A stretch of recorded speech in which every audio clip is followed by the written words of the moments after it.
प्रिय विद्यार्थियों, कल हमने भक्ति आंदोलन के बारे में चर्चा की थी। आज उसी चर्चा को आगे बढ़ाते हुए हम पुनः भक्ति आंदोलन की चर्चा करेंगे। भक्ति आंदोलन क्या मौलिक रूप से भारतीय था? भक्ति शब्द भज धातु से बना है जिसका अर्थ है सेवा, परंतु वास्तव में ईश्वर के चरणों में पूर्ण रूप से आत्मसमर्पण कर देना एवं ईश्वर में पूर्ण रूप से अनुरक्त हो जाना ही भक्ति कहलाती है। जैसा कि वेद में लिखा है, मित्रस्थाहं चक्षुषा सर्वाणि भूतानि समीक्षे, पित्रस्य चक्षुषा सर्वाणि भूतानि समीक्षन्ताम्। श्रीमद् भागवत में भक्ति की इस प्रकार से व्याख्या की गई है। उस वृत्ति को भक्ति कहते हैं जिससे सांसारिक विषयों का ज्ञान प्रदान करने वाली इंद्रियों की स्वाभाविक वृत्ति निष्काम भाव से भगवान में लग जाए। कतिपय विद्वानों ने भक्ति का उद्भव वेद से माना है। वेद, उपनिषद, भगवद गीता, महाभारत, पुराण, नारद, पांच रात्र तथा पुराण की शाखा प्रशाखाओं से भक्ति के सिद्धांत भी पढ़े हैं। इस प्रकार के साधन हमारे देश में बहुत पुरातन हैं। इसी उपासना को भक्ति कहते हैं। भक्ति का लक्षण शांडिल्य सूत्र में इस प्रकार दिया गया है, मां पुरानुरक्तिरीश्वरे, अर्थात ईश्वर के प्रति निरतिशय प्रेम को ही भक्ति कहते हैं। भक्ति का उद्भव ऋग्वेद काल से होता है, परंतु कतिपय इतिहासकार तो इसका प्रारंभ सैंधव सभ्यता से ही बताते हैं। वेदों में भक्ति के प्रति स्पष्ट उल्लेखित नहीं है। उधर मोहनजोदड़ो की उत्खनन में भक्ति के कई प्रमाण प्राप्त हुए हैं। उनके आधार पर इतिहासकारों का मानना है कि भक्ति भारत में आर्यतर तत्व है।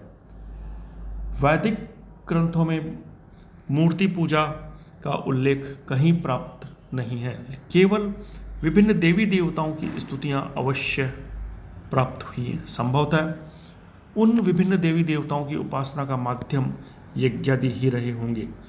इस आधार पर यदि हम वेदों को भक्ति का मूल स्रोत न भी माने तो गीता में हमें भक्ति के स्पष्ट प्रमाण प्राप्त हैं। सततम कीर्तयन्तो मां यतन्तश्च दृढव्या नमस्यन्तश्च मां भक्त्या नित्ययुक्ता उपासते, अर्थात मेरे भक्त निरंतर मेरा कीर्तन करते हुए, दृढ़ नियम पूर्वक संयम रखते हुए, मुझे नमस्कार करते हुए तथा नित्य मुझ में लगे हुए भक्ति पूर्वक मेरी उपासना करते हैं। गीता में भगवान श्री कृष्ण ने भक्ति का जो उपदेश दिया, उसी से एकांतिक धर्म की परंपरा चली और यह परंपरा क्रमशः सात्वत, भागवत तथा पांच रात्र धर्म कहलाई और अंत में वैदिक देवता विष्णु नारायण को अपना उपास्य देव कृष्ण की जगह देकर नवीन वैष्णव धर्म में परिणत हो गई। सैंधव सभ्यता में प्राप्त कुछ मिट्टी की मोहरों के आधार पर यदि भक्ति का उद्भव वहाँ मान भी ले तो निश्चय ही वह भक्ति का तत्व वैदिक काल से लेकर गीता रचना के समन्वय तक सामाजिक आर्य संस्कृति में समा गया होगा, जिसके प्रमाण हमें आज उपलब्ध नहीं हैं।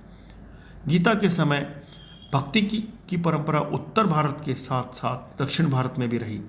मौर्योत्तर काल के प्रारंभ में ही भागवत धर्म बहुत समुन्नत हो चुका था और उसके साथ ही भक्ति का रूप भी खुलकर स्पष्ट हो गया था। किंतु ऐसा प्रतीत होता है कि गुप्त साम्राज्य के टूटते ही हिंदुत्व शनै शनै दक्षिण भारत की ओर गमन करने लगा और इसका कारण यह था कि उत्तरी भारत के हिंदुओं में अनेक विदेशी तत्वों का समावेश हो गया था। शुद्ध हिंदुत्व के लिए उत्तर भारत का वातावरण उनके लिए अत्यंत अनुकूल नहीं रहा था। अतः कृष्ण प्रवर्तित एकांतिक धर्म से भक्ति का चलन हुआ और यह दक्षिण की भक्ति धारा में समा गई।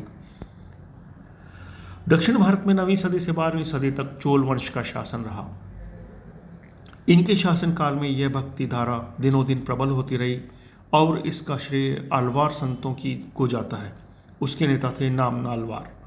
ये आलवार भजनिकों की उस परंपरा के अंतिम केंद्र बिंदु थे जिन्होंने समस्त दक्षिण भारत में घूम घूम कर अपने हृदयग्राही भजनों के माध्यम गायन से जनता को अत्यधिक प्रभावित किया। दक्षिण में विशेषतः वर्तमान तमिलनाडु में वैष्णव और शैव मतों के अनुयायी अनेक भक्त गायकों का उदय हुआ, जो वैष्णव तथा शाक्त मंदिरों में मंडलियां बनाकर एक स्थान से दूसरे स्थान पर भगवान की लीलाओं को गा कर अपने उपास्य देव के प्रति अपनी अगाध भक्ति का परिचय देते थे। उक्त मंडलियों में समाज के सभी वर्गों के व्यक्ति होते थे। उनके भजनों का आधार रामायण, महाभारत और पुराण थे। आलवार भक्तों की यह परंपरा 7वीं सदी से प्रारंभ हुई।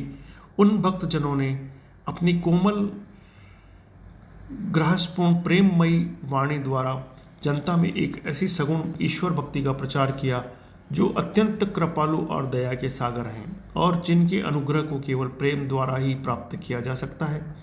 दक्षिण में यह भक्ति आंदोलन जातीय तथा संकीर्णताओं से ऊपर उठकर वस्तुतः एक ऐसे सार्वजनिक मानवीय धर्म के रूप में विस्तृत हुआ जिसमें ब्राह्मण धर्म, मूर्ति पूजा, कर्मकांड और वर्ण व्यवस्था के प्रतिबंध नहीं थे। संत नामनालवार द्वारा अपने तिरुवित्तम नामक ग्रंथ में पेरिया व गोंदा आदि आलवार भजनिकों के पदों में मानव के प्रति भगवान की इस दया अनुकंपा का गुणगान किया गया है। उनके बाद उनके शिष्य नाथ मुनि ने अलवार संतों के भजनों का एक संग्रह संकलित किया। इन भजनों को आज भी दक्षिण के देवालयों में बड़ी निष्ठा से गाया जाता है।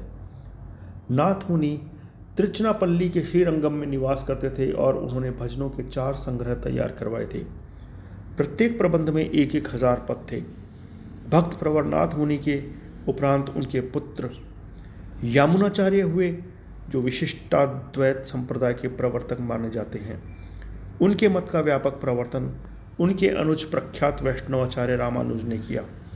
उन्होंने सर्वप्रथम परंपरागत रूढ़ियों को उदार बनाया, देवालयों में प्रचलित उपासना विधियों में परिवर्तन किया, अंत्यजों के लिए देवालयों के द्वार खुलवाए। रामानुज के इस धार्मिक औदार्य का व्यापक प्रभाव पड़ा। इस व्यापक प्रभाव के कारण भक्ति दक्षिण भारत के लोगों के दिलों की वाणी हो गई। अलवार संतों ने भक्ति को जनजीवन का ऐसा अंग बना दिया कि इसे बीते जमाने में भी दक्षिण पंथ के लोगों में भक्ति की भावना विद्यमान है। दक्षिण भारत में अलवार भक्तों का यह भक्ति आंदोलन वस्तुतः परंपरागत वैष्णव धर्म के सिद्धांतों के ही अनुरूप था। 10वीं शती के लगभग विख्यात ज्ञान केंद्र कांची भागवत की रचना हो जाने के उपरांत अलवार धर्म का भागवत धर्म में विलय हो गया। इस प्रकार दक्षिण से जो भक्ति धारा बही उसने न केवल संकटग्रस्त भारतीय धर्म को ह्रास से बचाया, अपितु उससे साहित्य तथा कला के क्षेत्र में भी उन्नति हुई। इस नवीन समन्वित धार्मिक आंदोलन के प्रभाव से वैष्णवों, शाक्त, जैन और बौद्ध धर्मों में जो अलगाव तथा पारस्परिक आलोचना प्रत्यालोचना का भाव था वह भी दूर हो गया। प्रबंध का प्रभाव उत्तर भारत में वैष्णवाचार्यों ने पहुंचाया। इस भक्ति आंदोलन को उत्तर में लाने का प्रथम श्रेय रामानंद को जाता है। उन्होंने शंकराचार्य के मायावाद तथा ज्ञानवाद को अस्वीकार करके रामानुज की भांति भक्ति को मोक्ष का एकमात्र साधन स्वीकार किया। इनके धार्मिक सुधारों की प्रतिक्रिया के परिणाम स्वरूप मुसलमानों और हिंदुओं में निकटता का भाव उत्पन्न हुआ। रामानंद के अलावा मध्वाचार्य, निम्बार्काचार्य, लोकाचार्य, देवराजाचार्य आदि वैष्णवाचार्यों ने इस भक्ति आंदोलन को उत्तर भारत में व्यापक बनाया। वस्तुतः भक्ति आंदोलन का प्रारंभ दक्षिण भारत में प्रारंभ हुआ और वह मौलिक रूप से भारतीय था। उसके प्रतिपादन में न तो ईसाई धर्म ने ही भूमिका निभाई और न इस्लाम ने। निस्संदेह इस्लाम धर्म का इस आंदोलन पर प्रभाव अवश्य पड़ा था।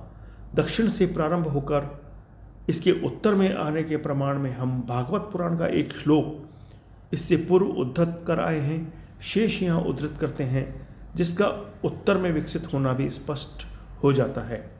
तत्र घोर कले युगात पाखंडे खंडिताडुका दुर्बला हम चिरम जाता पुत्राभ्याम सह मंदता वृंदावनम पुनः प्राप्य नवीनेव स्वरूपिणी जाता हम योति सम्यक गृष्ठ रूपाम तु सांप्रतम भागवत पुराण महात्म्य भागवत पुराण।